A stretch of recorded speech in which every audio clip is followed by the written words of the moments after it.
Sweat Equity Podcast and Streaming Show, the #1 business comedy podcast, comedy business podcast in the world. I can't be a crutch for you with my sound. Oh. Pause. I see you reaching for something. That's why I know. I'm messing with you. I don't want to overtalk. Don't be watching me. We're going to start getting better, guys. We're better. We're getting better. We got Max Traylor coming on to fulfill his residency duties as a guest on the show. Yeah, duties. MaxTrailer.com. If you're a consultant that needs some life-changing help, you might want to hit him up. Good interview with him. Psychology, it's what business is all about. We're 2020's best small medium enterprise business advisory podcast in the United States. We're 2021's best podcast and streaming entertainment studio, Eastern United States Media Awards 2021, Corporate Vision Magazine. Look, guys, we've won a lot of awards. We're pretty fucking good. So many awards that are real, 100% real, and not a trophy scale. Our gowns are real. Our gowns are real. Our white suits are pressed for new pictures. Coming soon, yeah. Listen to us on iTunes, Apple Podcasts, Spotify. On Spotify, you actually have to listen to us before you can give a review. Did you know that? So you just want to play it on mute, fine by us, but do it. Give a 5-star review after that. This episode sponsored by your gut biome partner, Viome. Get 70% off Viome's gut intelligence tests and supplements with the link in this podcast. It'll hook you up with health insights, personal food recommendations, and precision supplements formulated just for you. Yeah. And hey, poop. Find out what your flora and fauna of your gut's all about. Get this gut intelligence test by Viome, your gut biome test. Let's do this. Ha-dee-da-dee. What about my sweat equity? Sweat equity. Sweat equity. My sweat equity. My sweat equity.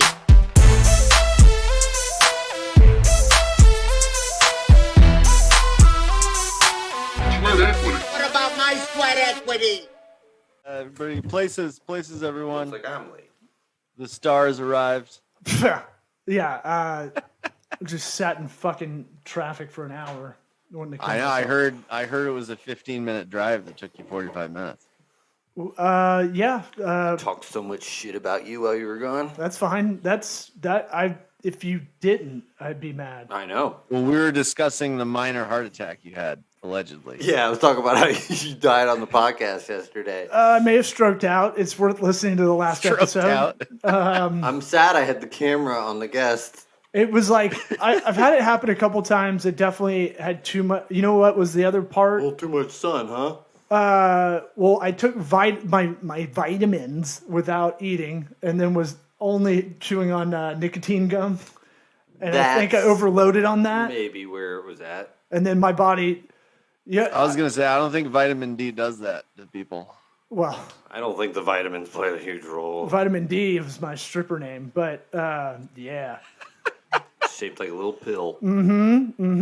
Yep, so a little capsule. Take your vitamins. Right. Take your vitamins. Take your vitamins, ladies. You get enough D, all right. Drop your linen. What's it called? Max, this is how we start with you, as always, with some non-sequitur shit. We started a long time ago, Law. Oh, this has been running? You'll have to listen and find out. I don't care. Look, you guys can... Obviously not. You can gossip like the girls at brunch. There's one late. They all talk shit about her before she gets there. And then she gets there and like... Everybody thinks you're fat, too. What? I've been working on that. Max, I don't have your plugs in front of me. Otherwise, I'd say them out. Is it MaxTrailer.com? Did you get that? Is that where people find you? Yeah. Okay. Just making sure. We're back to that. This is like my 4th time here. Oh, I know, but you're assuming all listeners listen to every episode. Or that we have we're memories. Actually recording. Oh, yes. Oh, yeah, we're still recording. MaxTrailer.com. We've been recording for 2 minutes. But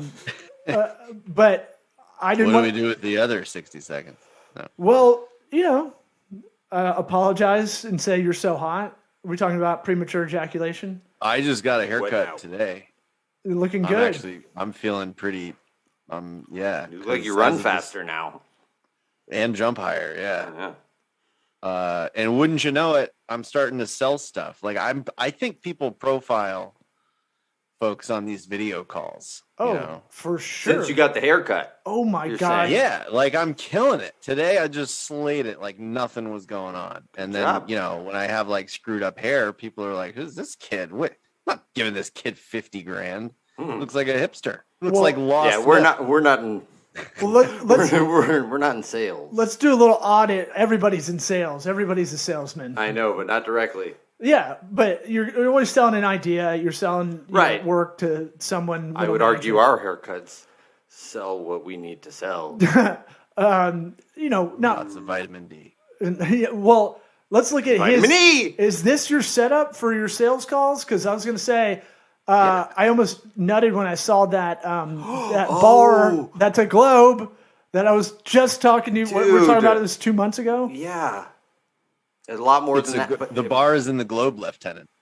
Can you close it for us? Well, I can't, not with this much shit in it, but yeah, you can close it. It closes. Yeah, capacity issues. It's currently stocked. It's reached capacity. Yeah, and you can't get too tall bottles because it'll. Yeah, it'll it's mess- meant to remain open. How deep does that go? I mean, like What's the if it's all volume? right. I mean, if you sit it down. I can pull this from the center. Watch. Okay.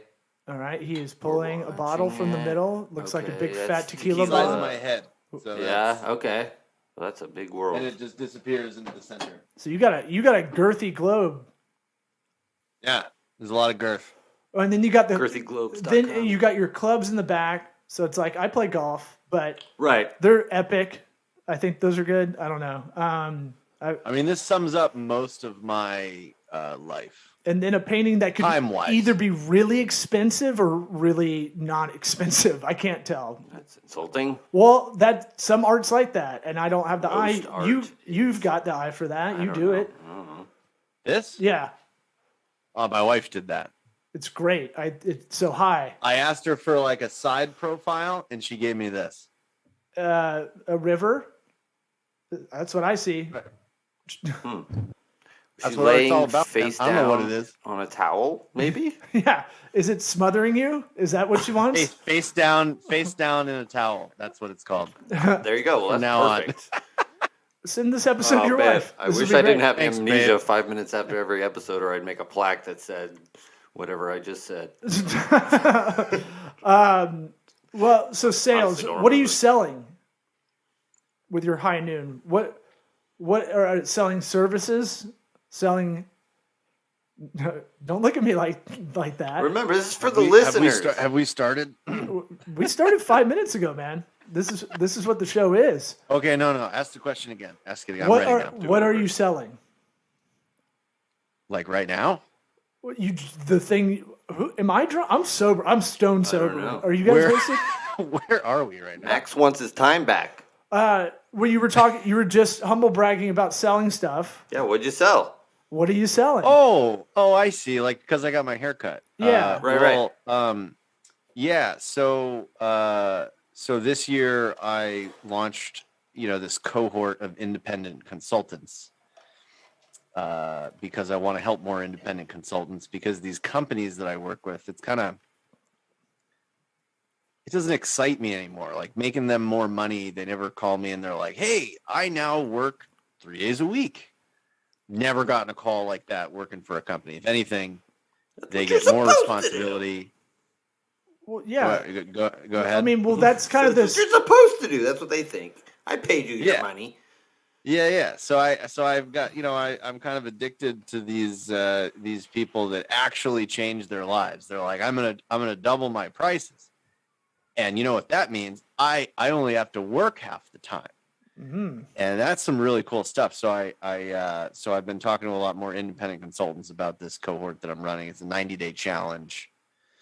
And they pay me 10 grand, and they like double their prices and work half the time and change their lives. It's pretty cool. So you're kind of, as we've had you on the show, it seems like you keep backing out from having to talk to any of the companies, like a slow recession. To now you have more people that were like you, in that position, and you're trying to help impart that knowledge. Is that fair? Well, yeah. but also, you know, the companies, the agencies and the consultancies I work with, I've just raised my prices consistently, Mm-hmm. and I get more selective. Which raising your prices forces you to get more selective because, you know, people it's more considered purchase. So it's like it's like 50 grand now for a company to be like, I want you to help me productize this thing. And so now I only have to work with 2 of those clients at a time. And that part of my business has been really, you know, consistent. So I'll be working with 1 or 2 larger organizations at any given time. But I think it's more like, where am I building new stuff? Like, where's my creativity going? Mm-hmm. And it's not really towards the big organizations. My creativity right now is in this big migration of corporate people to doing their own thing. And, you know, for years I've helped them like with the tactical stuff, like here's what your offering should look like. Let me help you with a business plan. But what I've doubled down on now is like the psychological side, Mm-hmm. because it's like burnout and imposter syndrome and being a perfectionist and trying to do everything yourself. Those are all psychological baggage that we have. And if you can't figure that out, it's not going to be fun, even if you do make the money you want to make. But more so, it kind of just holds you back from making logical decisions. So I actually I partnered with a PhD in psychology and predictive analytics, and we built an app that will tell you, like, Law, you're a perfectionist. Mm-hmm. And so we if love you do those. this thing, then, you know, you're going to be more satisfied. You're going to be more creative.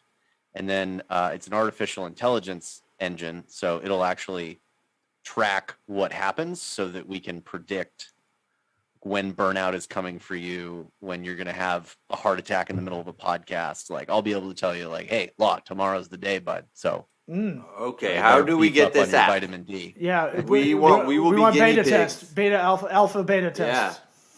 Yeah. You guys are in the Because group D. we absolutely nerd out on some personality. I mean, consider ourselves kind of experts. Well, we do love the psychology behind, you know, a lot of hiring, a lot of placement, and like just the overall. How about the one the other day, the LinkedIn one that you showed me? He found, I don't even remember what it was. I guess it was a Chrome extension or something, and you just plug it into their LinkedIn profile and it'll spit back like, it's more for sales, I guess. Like, you know. Oh, it's definitely for shortcut. sales. But it was, I mean, for what it had, it was pretty accurate. It's called Crystal. It's a Google Chrome extension. And then I think the caveat is the person needs to be somewhat active on LinkedIn, like not just sharing. They got to actually write stuff in a post, I think, for it to kind of aggregate. Right. I don't do that. Maybe not really. not. I don't know. Maybe I'm wrong. I don't know. Well, you at least post. Some people, a lot of LinkedIn accounts are like resume accounts, or they're just update it once a year and then kind of just leave it be. This had a breakdown of kind of like, I thought it was pretty accurate. No, I mean, surprisingly, considering I don't really write a lot of my own thoughts down. Are you talking about the thing that like tells you how to talk to people? Yes. Where it's like, you need to be aggressive with this person, or like it does a little bit more than that, but that's part of it. Yeah. If you open it was rudimentary, psychologically evaluating people, but it was basically like mine was like, I have Asperger's. Just get to the point if you're going to ask me something or something like that. And I was like, yeah, that's kind of. I'll talk to people who are hitting me up, but it's like, what is it? Just let's get to it, kind of thing. So way, and I then like that. It also said try to have a joke in there because I will put some, comedy related stuff on my post on LinkedIn, this show or stand up wise. I just show up half in the bag, and they figure it out, I guess. Yeah. So where are you with this app? And are you Minority Report? That like Is this going to solve crimes before they happen? No, that's a great idea. Maybe It's ours. crime. Maybe the crime of self-doubt. Well, that's fair. That's fair.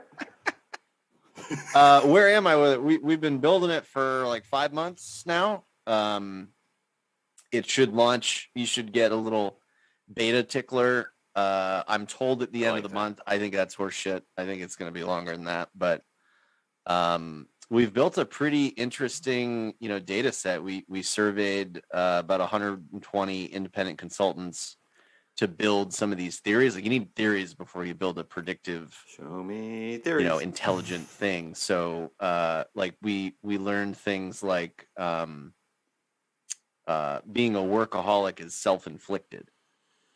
And so it's part of your identity. You associate your value with how hard you're working. And what I learned is that if you take a workaholic and you try to tell them that is a bad thing, like you need to work less hard and you'll benefit from it. Change your mindset. If you try to change the mindset of someone that's self-inflicted, bad things happen. It actually gets worse. Right. Your burnout gets worse. Your creative energy goes down. Your job satisfaction goes down if you try and change their mindset. If you give them boundaries, however, if you say, look, you can be a workaholic all you want. Congratulations. Do that shit between 8 and 5 and then cut yourself off. That's where the boost in creative energy, job satisfaction comes from. So I guess I'm learning that there's different psychological profiles that you need to treat differently when it comes to new behaviors and new mindsets. It's no wonder I drive a bunch of people to emotional breakdowns while I'm working with them. So cheers to that. Well, that's badass. I assume you're kind of a business therapist of sorts. When you're a consultant, sometimes I know when you get in that role and you are talking to people, you might be the only outside party they can talk to about what's going on, because no one else really especially if you're talking to kind of entrepreneurs. It's one of those things where no one really understands that plight, even if you have your partner right next to you in life as your business partner. You're still delegating out, and there's usually not a lot of time to kind of think about that kind of stuff. I'm interested that you have the diagnosis part with this app, and I have questions on that, but the changing behavior part, that's the harder thing, right? Like you're just saying, how are you going to go do you about inception them to make them think it's their idea? Yeah. Yeah, like Elliot Page in Inception. Make them pay for the advice. They usually follow directions if they pay for it. Oh, okay. So goes back to if I tell you to plan on Mondays, you're gonna go, I'm not really a planner. But if you pay me $100,000 to change your life, and first thing I tell you is to plan during Mondays, you're more likely to take my advice. So I don't know how to answer that. There's little behavior changes. I think it needs to be small things, and they need to happen one at a time. And that's how I think we're going to approach it is, for a workaholic, there's 10 things that we've found to improve creative energy, reduce burnout, increase your life satisfaction, but do one of them.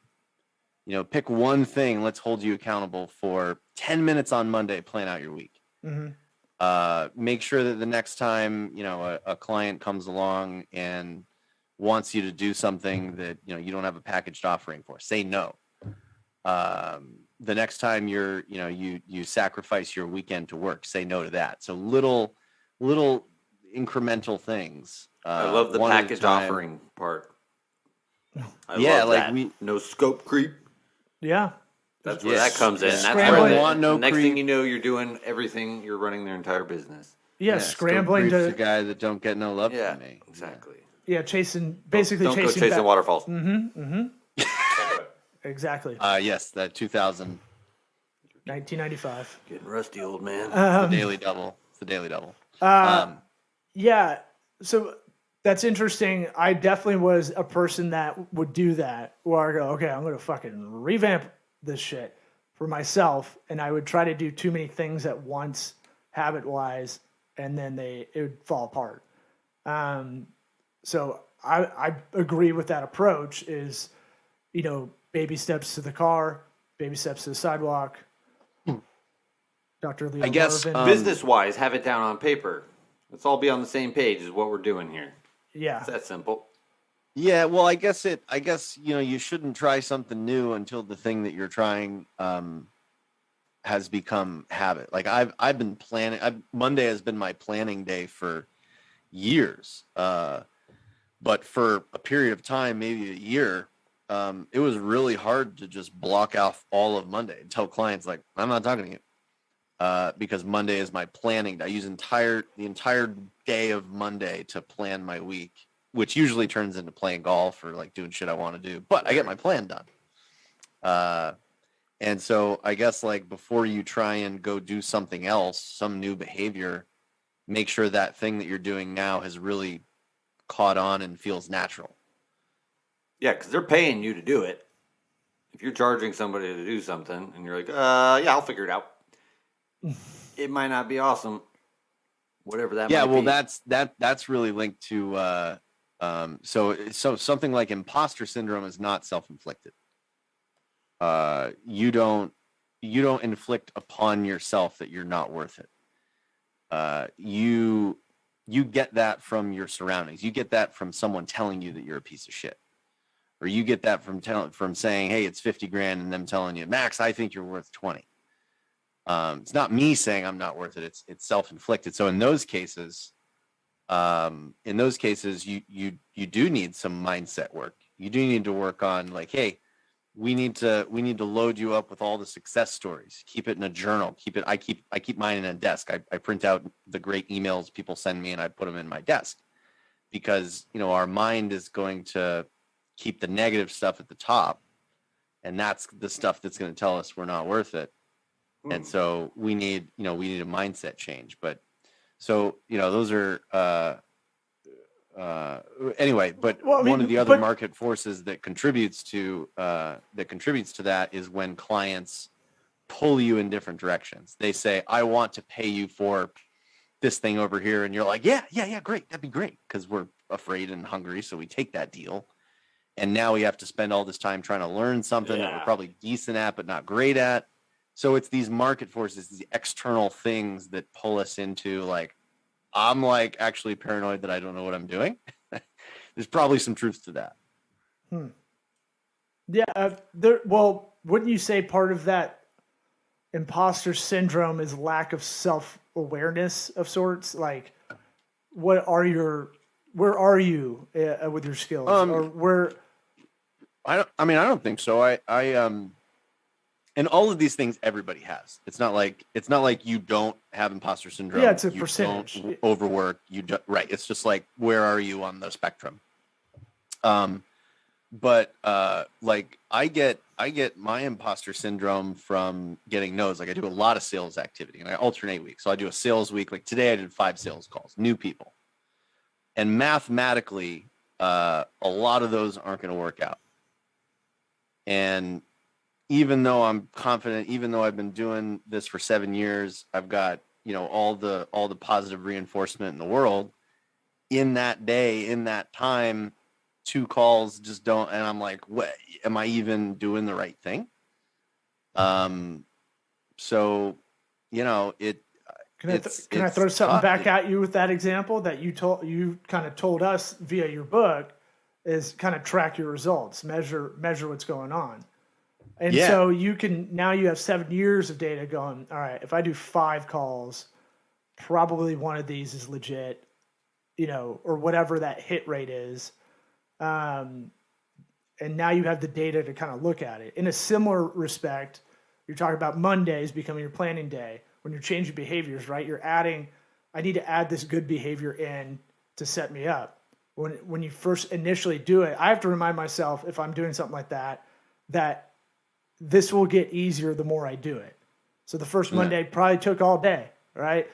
And then the next Monday, a little bit less, and then you got to process, right? So over time, you figure out that process kind of by doing. And the same respect where you can counter that kind of, I call it kind of like it's anxiety in the sky kind of thing, where it's just kind of floating around, where you're doing all those calls. At the end of the day, you go, what am I really doing this? But now you have enough track record to look at it and go, okay, this guy's not going to fall down, right? Yeah. Well, I mean, you need to reflect. Like, even if it is going poorly, my emotional state when I know exactly what's going on, I know why it happened. I know the numbers, even if the numbers are all zero. If I do 10 calls, none of them work out well, they're all a complete disaster. If I know why, I'm very confident because I can do something about that. On the flip side, if I do 10 calls and 8 go extremely well, I'm still dog tired at the end of it, and I'm like, what? I'm freaking lost. I may be excited, but the next day I'm going to be burnt out. I'm going to be unaware of where I'm at for my goals. So I think your performance is irrelevant if you don't take time to reflect, and that's what Monday is for me. It's, how many calls did I have? What went well? What didn't go well? Where am I according to my plan? And yeah, I have years of data that says, about where I should be. But even when I'm behind, it doesn't make me more paranoid or feel like I'm not worth it. I don't get the imposter syndrome from that. I get the imposter syndrome from simply not being aware of where I am. Do you have to figure out that self-awareness part of you where you, like, I know you said you have it on Monday, but it sounds like you do it a little bit at the end of the day as well, to go, like, I think changing behaviors a lot of the time, or creating solutions creatively, it comes at a frustration point of going, I don't want to be in this where I'm at right now. Well, how about the printing out of the nice emails? That's something that Law and I talk about it all the time. If you're doing digital stuff, you don't really produce anything tangible at the end of the day. Yeah. You're kind of just moving your hand around most of the day clicking. Yeah. And nobody touches you on the shoulder like, hey, you changed my life, by the way. Right. And you don't see it. Yeah, in their eyes. No. You don't get that affirmation. You don't. Yeah, exactly. That's why I like to resell in the reporting. What? Look how fucking awesome I'm doing for you. Yeah, we're fucking kicking ass. That's why I'm making these. Show up at their door with charts. Yeah, but you still don't have a physical thing of it. That's why I want those. You take a picture and then you print it out and you put it on your desk. You have a whole desk full of all the fucking. Look how good I did. Pictures. In our old office, I used to hang up all the thank you cards. That's what all those middle finger pictures. I used to. But have that as an affirmation. The thing is, I get a life-changing email from somebody, a client.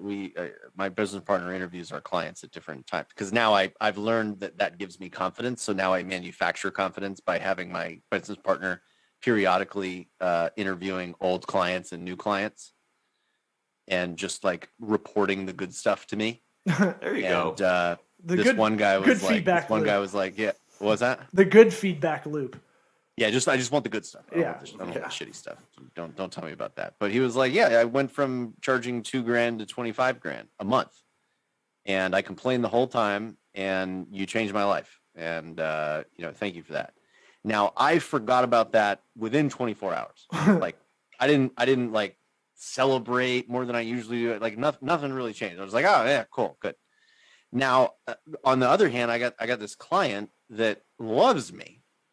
But something happened and I started to get paranoid. I'm like, maybe he's going to cancel. I don't think he appreciates it. It turns out it was fine. But just the possibility of someone having a negative experience with me kept me up for days. There was a 3-day time period before, when I got the email that got me paranoid to when I actually spoke to him. So why is it that we let just the idea of something negative, impact us so much, and life-changing positive things go by like that? We pay no attention to it. I don't know. Yeah. But the point is to Does be your aware. app know? Well, I think what we're finding is that I am a certain psychological profile that is driven by the feedback that I get. Maybe part of that's being an only child. But I am driven by the positive or negative feedback. It sets my motivation. It sets my tone. Generally, it's positive, so I'm a fucking race car. But I can crash into a wall if one person's like, you know what? I don't like you. And that's a certain type of psychological profile. So the point is to understand what sort of mindset tricks, behavior changes are most effective for particular profiles, and likewise, what type of advice to stay away from, because it could work for other people. It could work for other people, but for you, it's actually going to make things worse. And that's where I look back on my career in helping people, and I can see those times when I was trying to change a workaholic's mindset, and it had a negative effect, because they're actually doing something that I perceive as good for them. Hey, you didn't work this weekend, and it actually makes them more paranoid, more dissatisfied in themselves. So everyone's different, and I guess that's the point. And learning about those differences is something cool that I've gotten into this year. Love it. Yeah, it's really, I totally get it. When you said, as an example, someone doesn't like you, do you take it personal? Do you take it professional, or both? Definitely personal. No, there is no personal professional barrier with me. I'm seeing if there's a compartmentalization of this. Like, no, it's all personal. Yeah. Like, I consider everyone a friend, and I consider it a personal failure when people don't see the value. So yeah, I mean, and I think that's part of the psychological profile of the imposter. What? Because we wouldn't be doing what we're doing if we don't have, like, starting with the assumption that we all have a career's worth of experience. We have tremendous value to provide. That's the assumption. You're not in the study if you're not providing tremendous value to people. You wouldn't make it as an independent consultant. So why is it that we don't feel worth it when our customers deem you worthy and pay you? People can't take the study if they're on the street starving. So someone found you worthy. Why do you not agree with them? That's the question. On the flip side of that, do you have the Dunning-Kruger in there? You're a bit younger than us. It's the opposite of... Yeah, I don't know what that means. It's the opposite of imposter syndrome. Let's talk about Dunning-Kruger. Well, I like that there's a yin to yang on the imposter syndrome. The Dunning-Kruger is like, you think you're an expert on something where you're not actually one, right? You watch a YouTube video and you're like, I know everything about Google ads, but you just can fake it maybe through a conversation probably and talk your way. But I feel like the generation behind us has a lot more of this going on, where I don't know, it might be an ego thing, could be an age thing, honestly. Well, I've never come across it. I think... Really? I mean, first of all, I don't know how long you're going to last if you don't know what you're talking about, which is part of like hey, in order to play this game and just exist, like, you kind of got to know what you're doing. Now, sure, some people slip through the cracks, but the actual thing that we look at is the jack of all trades profile. The jack of all trades profile is the people that say, I need to get into everything. Yeah. They do everything in their business, everything that could be done for their clients. They try to learn it. So they spend so much time getting broad, they never go deep. And that's where you get caught a lot of times going, okay, I have 100% of my mental effort, but because I'm trying to be an expert in everything, you're really not. You're a generalist at best in a lot of these areas, and the client then goes, all right, we really need this more than everything, and you step up like you're a knight in shining armor. Really, you're a piece of shit in that category. So like that happens unintentionally because we're trying to provide value to people, whereas the market has become so complex, like, you need to specialize. And for the jack of all trades, and by the way, that's another like market inflicted thing, because it's clients pulling you in different directions. It's not you saying, right, here's another service we need that's adjacent to the one that we got you for. Yeah, exactly, because clients are telling you they want to pay you for that. So right. It's not your fault that you're like, oh yeah, sure, let me take a look at that, and then you get good at it, and then you get good results. And then clients say good thing about you. So in your mind, you're like, I know SEO. Mm-hmm. In reality, are you the best person to help them with that? No. Right. So No, that is something we're looking at. No, that's and people forget. People proudly say they're a jack of all trades, which they forget it's a master of none. Is the end of that? Yeah. But you know what I'm talking As about. you know, I am against the jack of all trades, do everything for everyone thing. So if anybody can take anything away from this, do nothing for no one ever. Double it. Double it. The price. Yeah, actually do nothing for anybody and double the price. That's the lesson. Just talk about doing it. Don't even think We started this with some dick jokes that were very light, and then I felt it was getting too heavy. So plus we have to skedaddle. But I'm very interested. I know Eric is too. Oh yeah. How this is going to play out, and I assume it. Building an app like this is like building a custom home. Whatever the date you think it is, like you said, it's probably double it. It's going to take a while longer, but it'll be worth it. I'll be here when it's ready. I know that. Okay.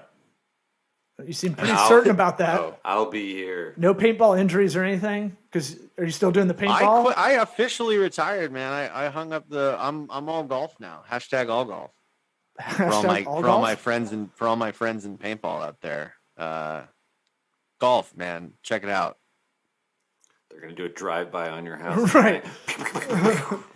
We've heard of golf. Get the hose. We live in Florida, remember? We're kind of surrounded by shit. Hey, where I'm gonna be in Florida March 11th through like the 16th in like 2 weeks. What part of Florida? That's this big deal. I am going to Longboat Key. Okay, that's close to us. It's about an hour, I think. Wow. I think it's about an hour away. Near Sarasota. Yeah, Sarasota. Yeah, That's not bad. Yeah, we'll have to figure out a rendezvous. Yeah, the 19th you'll find me on the hole. golf course. Yeah, You already got that planned out? Stream song? I think I have to either start planning it or have it planned. I don't know. Yeah. My goal is to play golf every day. That's doable. Look up Stream Song. It's a drive, but it's like phosphate mines that they made into a 4-star 4 or 5-star hotel resort. But it's the only real undulation, the real hills you'll have in Florida. Playing golf course? Is there golf there? What are you talking about? It's I've never heard of it. for golf, basically 4 golfers. Nice. Huge development, but it's probably an hour and a half drive.